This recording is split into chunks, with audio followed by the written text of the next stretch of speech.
Mateo 4, versículo 18. Cuando usted lo tenga, me dice amén. Quiero predicar en esta noche. Más que predicar, quisiera enseñarle lo que está escrito en la palabra.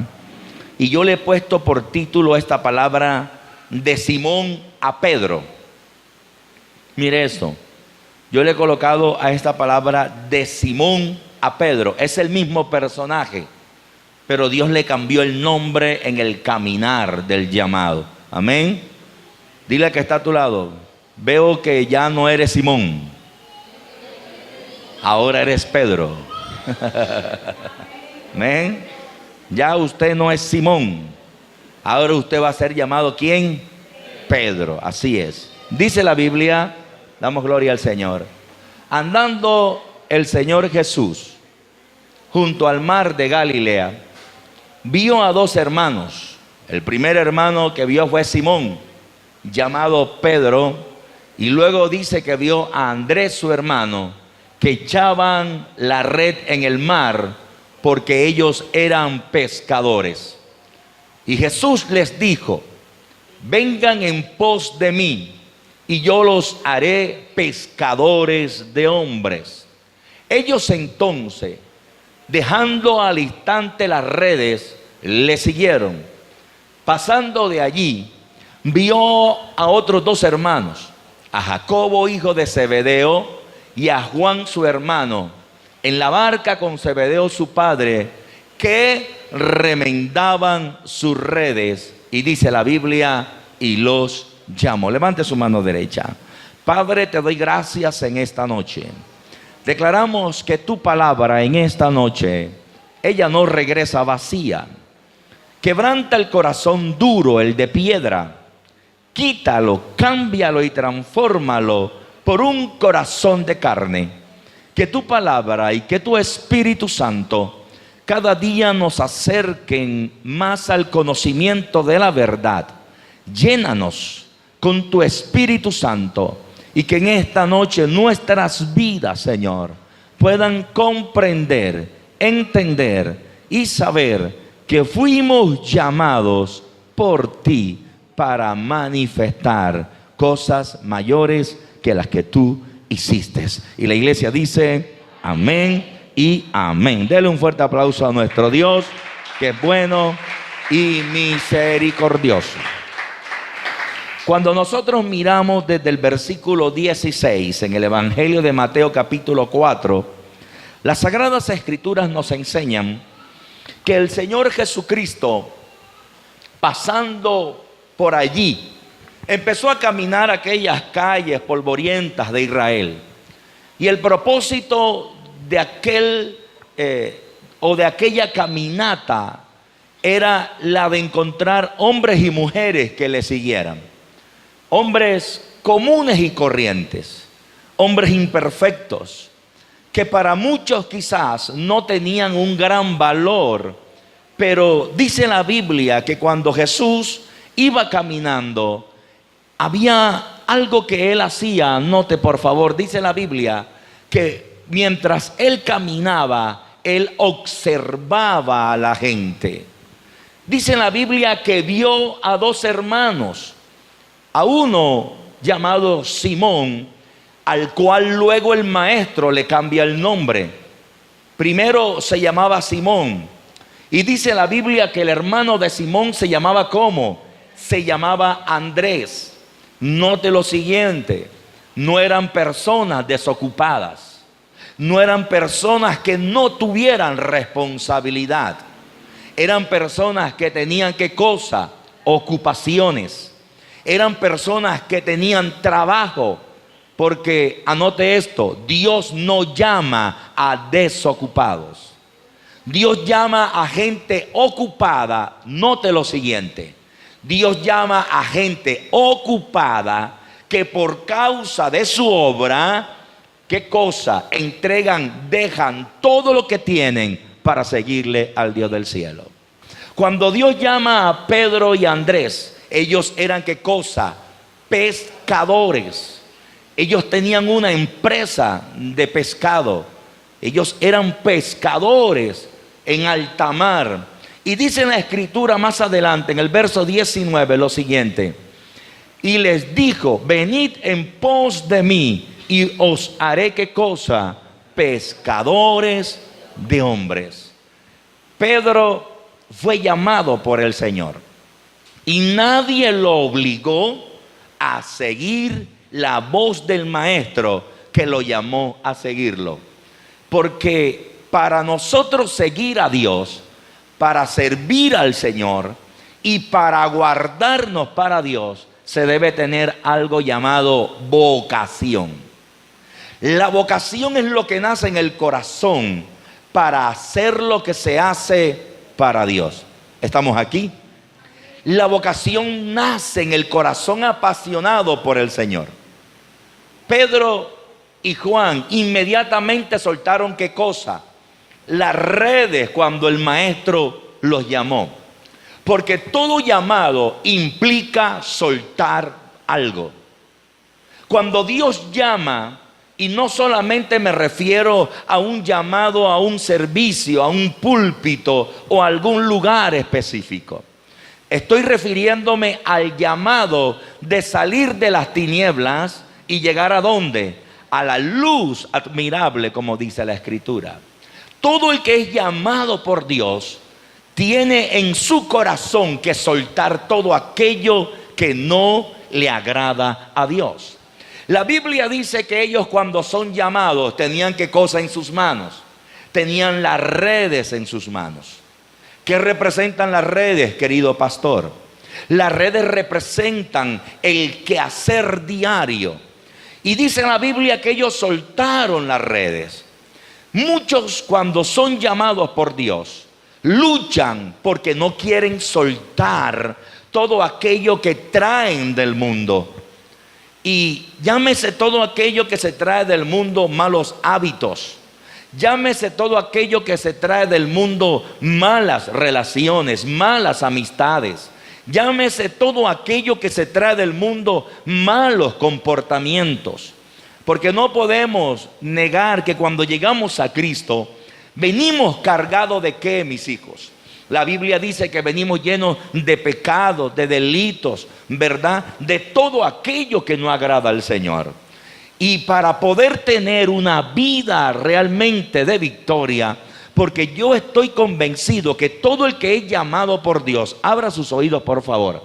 Yo estoy convencido que todo el que es llamado por Dios, aunque atraviese por procesos, aunque hayan tiempos de luchas y de pruebas, el que le es fiel a Dios, Dios será fiel con él, y el Señor sustentará, levantará y dará la salida en medio del desierto. Porque Dios es un Dios comprometido con todo aquel que es comprometido con su palabra. ¿Cuántos pueden decir amén a eso? Denle un fuerte aplauso al Señor. Entonces, note lo siguiente. Ellos soltaron las redes. Y dice la Biblia que en el 20, por favor, que cuando él sigue haciendo el llamado, porque no se conformó con estos, dice la Biblia, mira en el 20, que al instante, como dice la Biblia, al instante dejaron las redes. Mis hijos, cuando usted lucha por soltar lo que no le agrada a Dios, usted no verá completamente la bendición del Señor. En la bendición está en la obediencia a la palabra del Señor. ¿En dónde está la bendición? En la obediencia a la palabra. Cuando tú eres obediente a la palabra, el Señor te bendice. Recién convertido, alguien me decía, pastor, pero ¿cómo hago? Si yo llegué al Señor, me convertí, pero yo venía con 2 mujeres, pastor. ¿Cómo hago, pastor? Pero si yo amo a las 2, mentira, mentira. Ningún hombre puede amar 2 mujeres. ¿Cómo es que dice la canción por ahí? Un corazón para 2. Para amar el de la casa y para amar a la de la calle. No se puede. Y me impactó la palabra de la escuela de formación. El que ama a Dios y el que ama el servicio se consagra a su matrimonio, se consagra a su hogar. ¿Cuántos estamos aquí? Porque esa es la relación del reino. El reino es una relación de fidelidad. Por eso es que a la gente le cuesta soltar lo que traen del mundo, porque realmente no han tenido un encuentro con el Señor. Porque el que tiene un encuentro con el Señor Jesús le es fiel a Cristo hasta la muerte. ¿Cuántos dicen amén? Le es fiel al Señor, se guarda para Dios. Y no pueden entender, ¿verdad?, que si llega Cristo y tiene dos mujeres, tiene que soltar la que no es la mujer y tiene que venirse al Señor. Sí, cabezón, tú que estás viendo el video, suelta a esa mujer que tienes ahí. Suelta a esa mujer y vuélvete a tu hogar para que tu hogar sea restaurado por la palabra de Dios. Es para ti la palabra. Porque Dios no bendice cuando alguien está todo cachureto, hermano. Dios no bendice a nadie cachureto. Dios no bendice a nadie que anda allí jugando y un día está, y un día con el Señor y otro. Hace una semana fuimos a visitar a un varón al taller, a una fábrica, y se lo dijimos: volvemos a orar, te ayudamos, pero si usted sale a buscar los brujos y sale a buscar los hechiceros, ni vaya a buscarnos. Porque la gente a veces cree que los pastores o que la iglesia es como una lámpara de Aladino, ¿verdad? Y quieren buscarlo a uno como salvavidas, pero vienen a pedirle oración a uno y después allá en la esquina están poniéndole vela a San Pancracio, a San Pachito, y están dándose golpes de pecho en la cabeza y en la espalda y buscando al brujo, a la bruja Matea. Eso no es así. Con Dios hay que ser fiel y sincero. ¿Cuántos dicen amén? La fidelidad en el reino es lo que va a traer la bendición. El serle fiel a Dios, a la palabra. Soltaron las redes enseguida. ¿Qué hay que soltar? ¿Queremos ser bendecidos? Tenemos que soltar. Todo lo que no le agrada a Dios hay que soltarlo. Pero note lo siguiente, verso 21, me impactó esto. Pasando de allí, vio a otros dos hermanos. ¿Cómo se llamaban? A Jacobo, hijo de Zebedeo, y a Juan, su hermano, en la barca con Zebedeo, su padre. ¿Y ellos qué hacían? Y ellos remendaban sus redes. Note lo siguiente. El maestro se encuentra ahora unos discípulos que estaban, ¿qué cosa? Remendando. Mi pastor decía que al roto le gusta andar con el descosido. Lo voy a volver a decir. Él decía que al roto le gusta andar con el descosido. ¿Cómo así, pastor? Porque se sienten bien. Y usted no puede andar, ¿verdad?, con alguien que anda todo roto, que está descosido. Usted tiene que andar con gente, tiene que caminar con gente que te pueda guiar y te pueda llevar a qué cosa, a la rectitud de la palabra. El maestro no es de remiendos. ¿Cuántos estamos aquí? Jesús no es de remiendos. Los remiendos no son en el reino. El Señor todas las cosas las quiere hacer como nuevas. Pero note esto, hijo, para que todas las cosas vengan nuevas, tiene que haber un cambio. Porque ¿cómo se llamaba Simón al principio? Pedro, ¿cómo se llamaba al principio? Simón. Se llamaba Simón. Y cuando se encuentra con el Señor Jesús, ¿qué es lo que hace el maestro? Le cambia el nombre y lo llama ¿cómo? Pedro. Cuando nosotros miramos en la escritura todo lo que es relacionado al cambio de nombre, es un cambio de ¿qué? De identidad. Mis hijos, nosotros necesitamos ser ¿qué cosa? Transformados y cambiados por el Señor. Pero el Señor le cambió el nombre, pero Pedro tuvo un proceso en su carácter, ¿verdad? Y con otras muchas cosas en medio del ¿qué? Del llamado. Pero lo importante de todo en la vida de Pedro era que en medio de aquel carácter que él tenía bien fuerte, porque llegó un momento ahí, ¿verdad?, cuando el maestro fueron a apresarlo. La Biblia dice que Pedro toma ¿qué cosa? Toma la espada y le huela la oreja a Malco. Y en aquel momento Jesús inmediatamente lo detiene y le pone la mano a Malco y le restaura la oreja. Pedro era así impetuoso. Pero ¿saben qué era lo que caracterizaba al apóstol Pedro? Que en medio de su ímpetu y en medio de su carácter, él era ¿qué cosa? Él era de corazón quebrantado en la presencia del Señor. Era ligero para hablar delante de Dios. Cuando escucha que al maestro lo van a tomar preso, Pedro sale corriendo delante de Jesús y le dice: Señor, hasta la cárcel yo te seguiré, hasta la muerte yo te seguiré. Pero como el maestro le conocía el ímpetu y el carácter, se lo queda mirando y le dice: Pedro, antes que yo me vaya, antes que yo sea, Pedro, encarcelado, el gallo te cantará 3 veces. Sabes que hay gente que te dice a ti que va a estar ahí y de repente desaparecen. Así le pasó a Pedro. Pero ¿saben qué fue lo importante, lo tremendo? Que todo lo que pasaba en la vida de Pedro se convertía en una enseñanza que lo iba a llevar a escribir Primera de Pedro y Segunda de Pedro. Y cuando él escribe Primera y Segunda de Pedro, el trazo literario no fue el mismo del hombre llamado en los evangelios.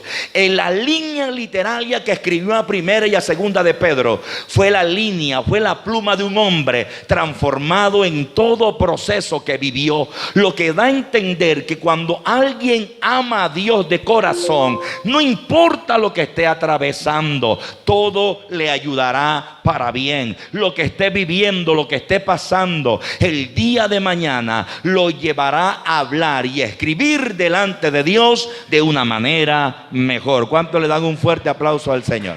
Bríndele a Dios en esta noche un aplauso. Y es necesario que nos cante el gallo. Decirle que está a tu lado: algún día te puede cantar el gallo. A mí, pastor, a mí no me canta el gallo. No. Va a llegar, algún día te cantará el gallo. ¿Tú sabes por qué?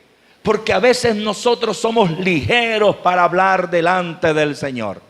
Dice Eclesiastés: cuando estés en la casa del Señor, no apresures tus pies para prometer delante de Dios, porque el ángel del Señor está oyendo.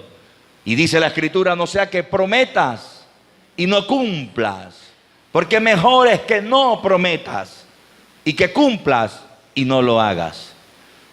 Y Pedro: Señor, a ti te sigo hasta la muerte. Pedro, me negarás 3 veces.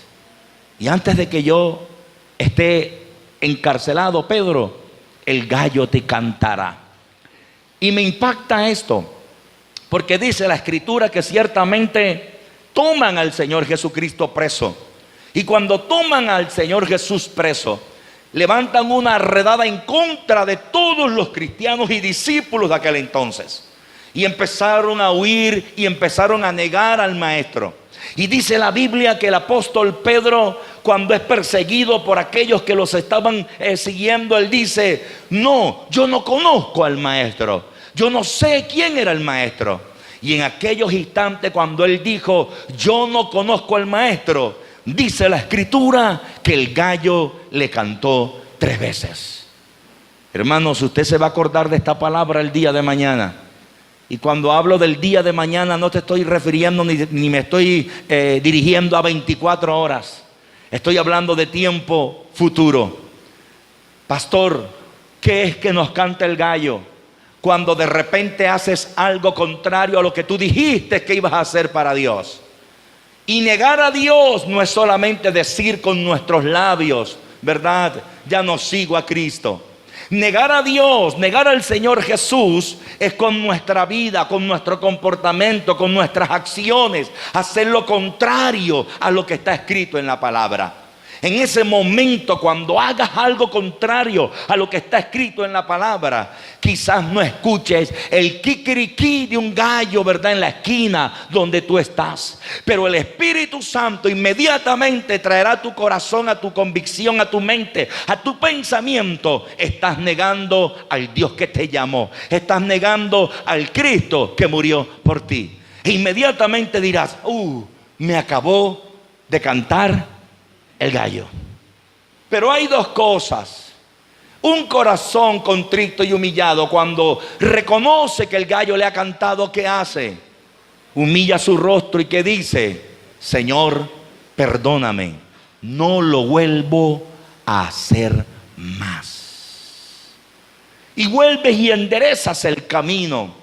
Vuelve y tomas, ¿qué cosa? La dirección. Porque ciertamente Dios es un Dios de misericordia. Y no importa hasta qué punto nosotros hayamos llegado. Si nosotros confesamos nuestros pecados, si le pedimos a Dios perdón, el Dios de gracia tendrá misericordia de nosotros. ¿Cuántos dicen amén? ¿Cuántos dicen amén? Y sabes, la Biblia dice que Pedro lloró amargamente. Pedro lloró amargamente. ¿Sabes cuál fue la diferencia entre Pedro y Judas? La diferencia entre Pedro y Judas fue que Judas no derramó lágrimas por su error, al punto que Dios permitió que llegara hasta el árbol y se ahorcara él mismo. Porque, atención a esto, mis hijos, cuando un corazón es duro, cuando un corazón no reconoce a Dios, cuando un corazón, por más que está cometiendo errores, porque alguien dijo, pastor, es de humanos errar. Claro que sí, es de humanos errar. La Biblia dice que aquel que, ¿verdad? Que aquel que esté firme, mire que no caiga. Porque es de humanos errar. Es de humanos cometer errores.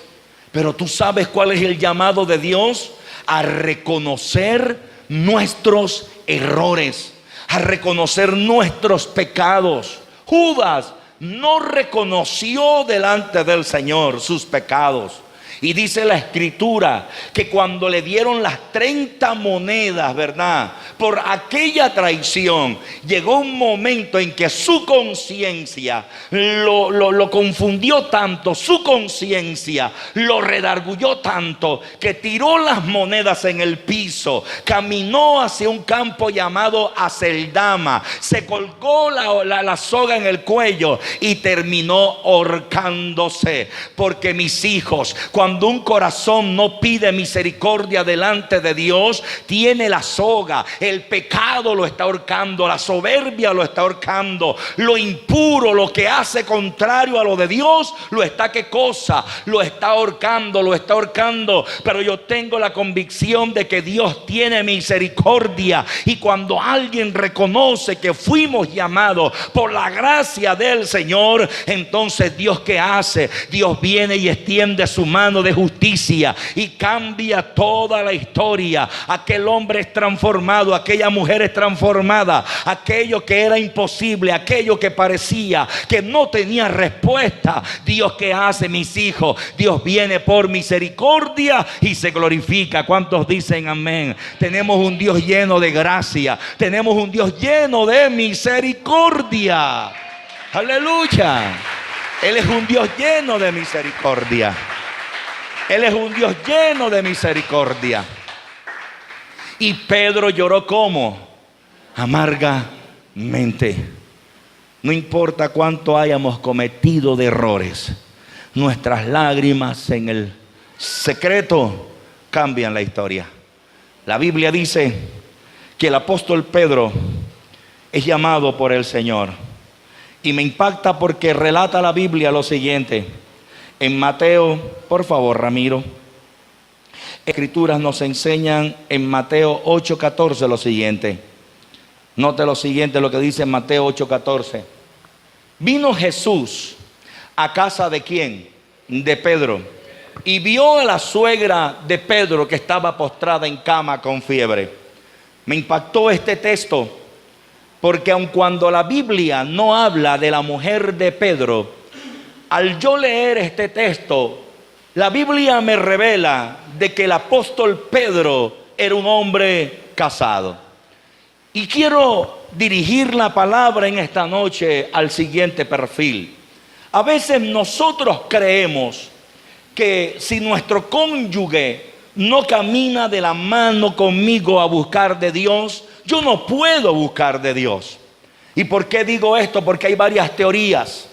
La Biblia me enseña de que Jesús llega a la casa de Pedro y ve a la suegra de este postrado en cama y con fiebre. La pregunta es, ¿dónde estaba la esposa de Pedro? Porque en la Biblia en ninguna parte aparece el nombre de la esposa de Pedro. ¿Por qué no se habla de la mujer de Pedro?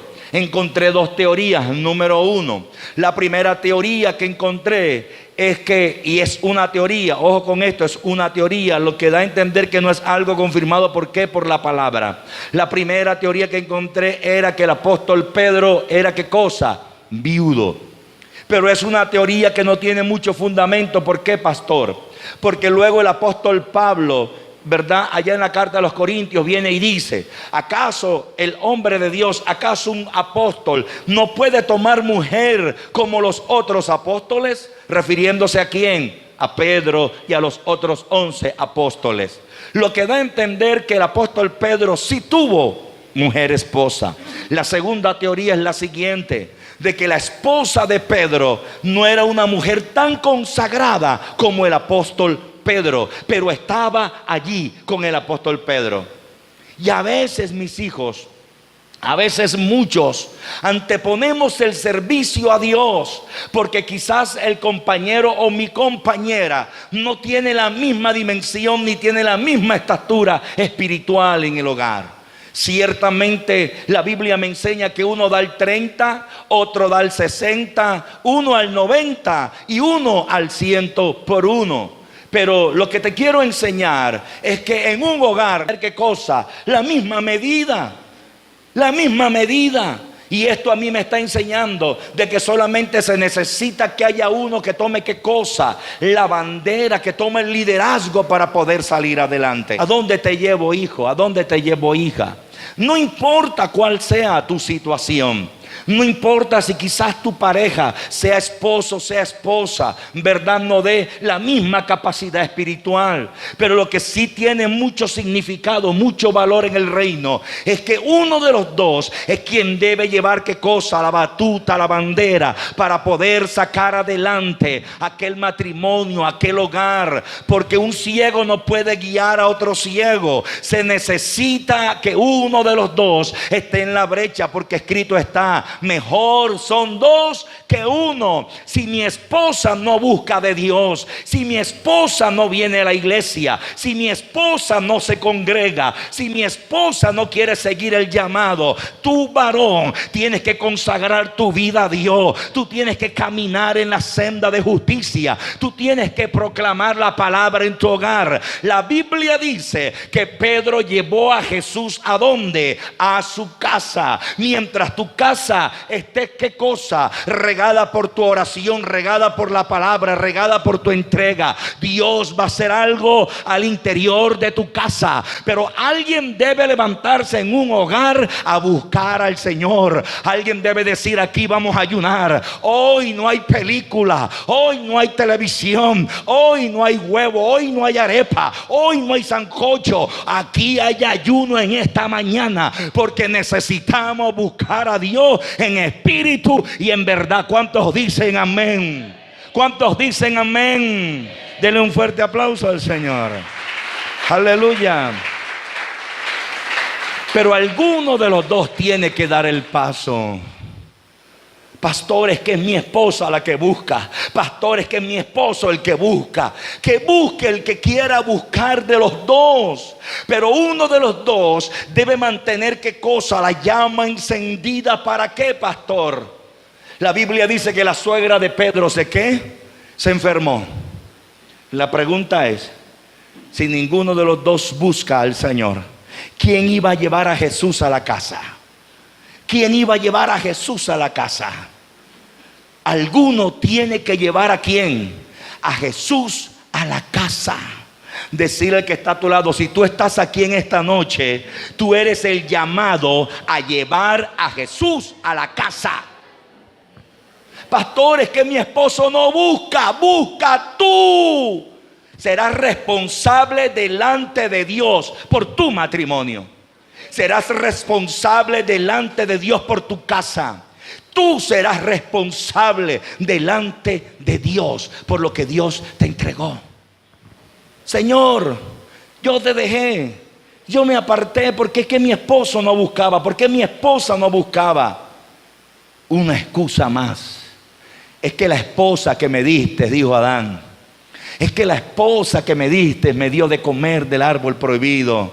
No es tu esposa, no es tu esposo. Es que si tú fuiste llamado, es que si tú conociste al Cristo de gloria, tú tienes que tener el poder, la convicción de creer que Dios puede transformar y hacer un milagro. Mis hijos, si hay uno que conoce de Dios, si hay uno que tiene fe y esperanza en el Señor, por ese uno, porque acordate, Dios le dijo a Abraham, si encuentro 50 orando ahí, yo me voy a glorificar. Y dice la escritura que no aparecieron 50. Y Abraham le dijo al Señor, ten misericordia por 40. Dios le dijo a Abraham, si veo a 40 orando, yo tengo misericordia. No aparecieron 40. Abraham le dice, mi Señor, perdóname por ser testarudo. Si encuentras a 20, ten misericordia. Dios le dijo a Abraham, no hallo a 20. Si yo encuentro a 20, tengo misericordia. Y Abraham vuelve y le dice a Dios, Dios, ten misericordia, perdóname esta vez. Si tu siervo es inoportuno, Dios, siquiera por amor a 10, no lo hagas por amor a 10. Y dice la Biblia, Abraham, tampoco he visto a 10. Pero sabes al final que dice, sienta a Dios aquí. Dios le dice a Abraham, no encontré a 50, no vi a 40, no vi a 30, no vi a 20, pero te vi a ti, vi a tu mujer, y por causa tuya, por causa de tus hijos, por causa de tu esposa, voy a darte oportunidad de que tú salgas de aquí. Hermano mío, hermana mía, por causa de tu oración. Quizás no son por las oraciones de las multitudes, pero cuando Dios ve un hombre que está clamando, una mujer que está clamando, restáurame, hazme justicia, cambia, ayúdame, dame respuesta. El Dios del cielo, que contempla a los hombres desde arriba, Él tiene misericordia, y sabrá toda la tierra que hay un Dios de misericordia que escucha la oración de su pueblo. Por amor a ti, por amor a ti, por amor a ti, Dios lo va a hacer. Aleluya. Dile al que está a tu lado, por amor a ti, por amor a ti Dios lo va a hacer. Por amor a ti Dios lo va a hacer. Por amor a ti Dios lo va a hacer. Número 2, alguien debe llevar a Jesús a su casa. Dios me hablaba y Dios me decía que alguien debe llevar a Jesús a la casa. Alguien debe llevar el reino a su casa. Alguien debe decirle a la familia, a los hijos, vamos a orar. Alguien debe decirle a los hijos, acostate, antes de acostarte, ora. Ora, vamos a orar, vamos a orar. Mis hijos, el ser cristiano nos demanda ¿qué cosa? Llevar a Jesús a nuestra casa. Marcos 9:1-9, número 3. Entonces recapitulo. Primero, Pedro fue llamado y soltó todo inmediatamente. Pregunta al que está a tu lado, ¿estás dispuesto a soltarlo todo? Muchas excusas a Dios de todas maneras. ¿Sabes por qué? Porque se apagaron, se perdieron esas pasiones por Dios. Ya Dios no es la prioridad. Ya Dios no es la prioridad. Ya el Señor no es el todo. ¿Y qué si Dios se te mete en la noche y te dice, deja todo lo que tienes, ve y predica? ¿Qué tú vas a hacer? ¿Qué tú vas a hacer? Pero cuando Dios llama, Dios responde. ¿Cuántos dicen amén? Amén. Entonces Pedro, número 1, cuando era Simón luchaba con un carácter, con una vida, pero cuando es Pedro suelta inmediatamente todo. Número 2, Pedro se encarga de llevar a Jesús a su casa. Pedro era un hombre que, a pesar de que tuvo un matrimonio, Pedro le dio el lugar al maestro en su apostolado. Pedro desarrolló su ministerio. Pedro trabajó en la obra. No sabemos, la Biblia no nos enseña que el apóstol Pedro tuviera hijos, pero si tenía esposa, debía cumplir su ¿qué? Su deber conyugal. Pero cumplir su deber conyugal no le impidió servirle al Dios del cielo. Hermano querido, que no sea una excusa tu matrimonio. Usted tiene que aprender a servirle a Dios, aún en medio de su matrimonio. Número 3, Marcos 9:1-9. El apóstol Pedro aprendió lo que era la transformación. Quiero que leamos por favor el verso 8, Ramiro. Ayúdame, hijo, para avanzar por el tiempo. La Biblia dice, y luego, cuando miraron, no vieron más a nadie consigo, sino a Jesús solo. Verso 9. Y descendiendo ellos del monte, les mandó que a nadie dijesen lo que habían visto, sino cuando el Hijo del Hombre hubiese resucitado a los muertos. Señoras y señores, ¿a qué pasaje me estoy refiriendo? Me estoy refiriendo al pasaje cuando el Señor Jesús se transfigura delante de ¿quién? Delante de Pedro, delante de Juan y delante de los hijos de Zebedeo. Señoras y señores, la transfiguración habla de el morir internamente a todo aquello que opera en nosotros como los deseos de la carne, a todo aquello que impera en nosotros para apartarnos de la presencia del Dios del cielo. No es solamente soltar las cosas que quizás nos apartan de Dios. Es qué cosa, es hacer morir todas las cosas que están dentro de nosotros mismos. De hecho, para nosotros poder tener realmente un matrimonio dirigido por el Señor, hay que morir a nuestro propio yo. Hay que morir a todo aquello que tú anheles primeramente tú. ¿Para qué cosa? Para hacer vivir a los que están a tu alrededor. Porque aquel que realmente quiere que otro viva, tiene que morir uno mismo. Y voy a poner este pequeño ejemplo. Y el ejemplo claro, ¿cuál es? Juan 3:16. Porque de tal manera amó Dios al mundo, que entregó a su unigénito, ¿verdad? Para que todo aquel que en él creyera no se perdiera, mas tuviera vida eterna. El Padre se despojó de su Hijo. Su Hijo se despojó de su humanidad. ¿Para qué, pastor? Para que usted y yo en esta noche gozáramos del fruto de la salvación, y para que en su sangre encontráramos redención y vida eterna. Es por eso que el evangelio es ¿qué cosa? Es morir para que otro viva. Si usted no está dispuesto a morir, entonces usted no está dispuesto a crecer. Porque en el reino, para crecer hay que morir. Porque escrito está en Juan 3 en adelante: porque si el grano de trigo cae en tierra y muere, entonces llevará mucho fruto. Pero si el grano de trigo cae en tierra y no muere, el grano queda solo. Para que otro crezca, yo tengo que morir. Para que otro se llene de gozo, yo tengo que morir. La pregunta es: ¿cuánto tú estás dispuesto a morir por el reino, a morir por el evangelio? ¿Cuánto tú estás dispuesto a ceder para que el reino en ti se glorifique? Escrito está, Juan lo dijo de esta manera: es necesario que yo mengüe. En el griego es necesario que yo muera para que él crezca. Muchos no han crecido sencilla y llanamente porque luchas internamente, peleas, contiendes con la voluntad de Dios. Pero cuando tú le dices al Señor: Señor, yo quiero rendirme, yo quiero morir, entonces empezarás a ver a Cristo crecer en tu espíritu, y se cumple la escritura: te llevará a qué cosa, a la semejanza del varón perfecto, Cristo Jesús, Señor nuestro. Alguien que bendiga a Dios en esta noche. Vive Cristo para siempre. Aleluya, aleluya, aleluya. Número 3, Pedro aprendió a morir, y no en vano tenemos que morir, y no en vano nos entregamos al Señor. En estos días compartía con la pastora que estuvo aquí el día martes junto a mi esposa. Los hombres de Dios anhelamos tener encuentros gloriosos con el Señor. Los que se encuentran con Dios quieren ver la gloria del Señor. ¿Cuántos dicen amén? Y termino con esto.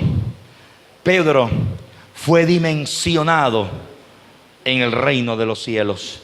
Hechos capítulo 3. Entonces, número 1, el apóstol Pedro recibió el llamado y soltó todo lo que tenía que soltar. El apóstol Pedro trabajó para llevar el reino a su casa. Número 3, el apóstol Pedro fue transformado internamente. Y número 4, el apóstol Pedro fue dimensionado en el reino. Hechos capítulo 3, por favor, y permítame leérselo de pie. Si usted puede colocarse de pie, por favor, colóquese de pie y reciba lo que le voy a impartir.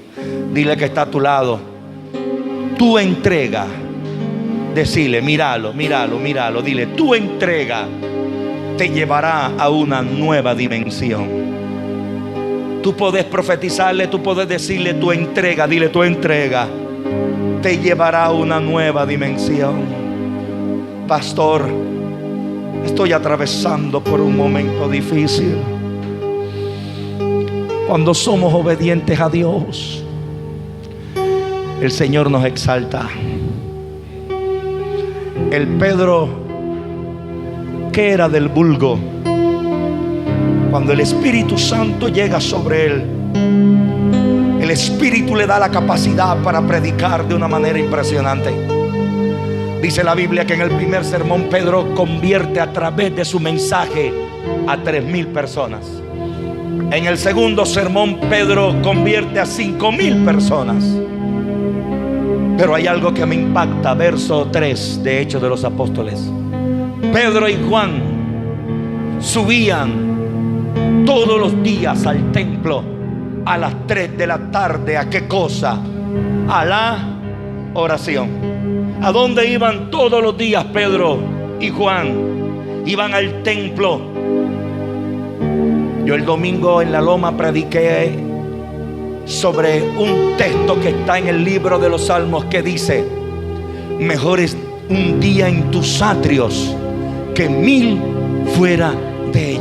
Y dijo que era mejor un día en sus atrios, porque en los atrios, en la casa del Señor, ocurren cosas sobrenaturales.